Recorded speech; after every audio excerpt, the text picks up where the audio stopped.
machine. Paggawa po ng feeds para sa ating mga alagang manok, mga alagang kambing, at syempre ang ating alagang baboy, mga kabuds. Ayan, ginugupit-gupit po natin yung mga dahon po yan ng Madre de Agua. Tas haluan po natin siya ng darak na mais. Yan. Ginugunting-gunting po natin para mabilis po siyang pumasok sa mismong machine. Yan sa loob. Yan. So ayan, mukhang may nakakaamoy na po yung ating mga manok. Di ba po? Mas maganda po yan para makatipid po kayo sa mga feeds. Yan, super ganda po.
Yan po ay unang testing po natin sa fillet machine.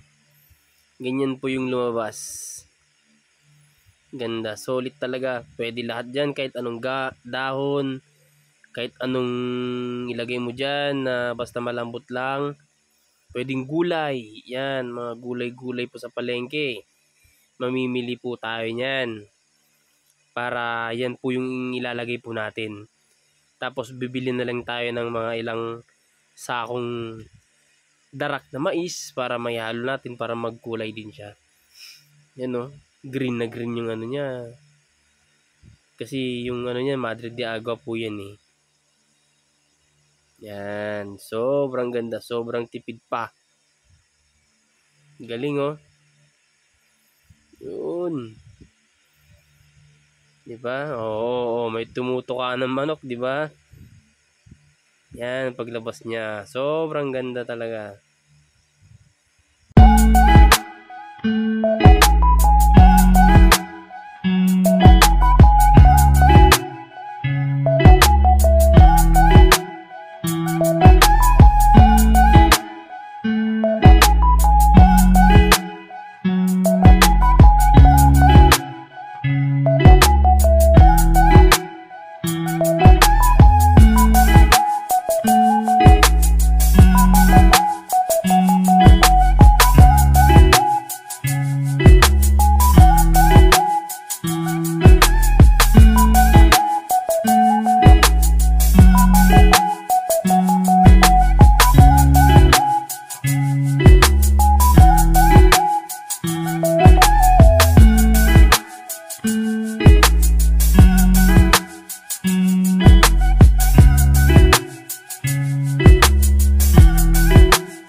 At hanggang dyan lang po yung ating video. Sa susunod po ulit, anbang-abang po sa mga gagawin po namin mga pagkain po ng baboy at mga manok, pati na rin sa mga kambing.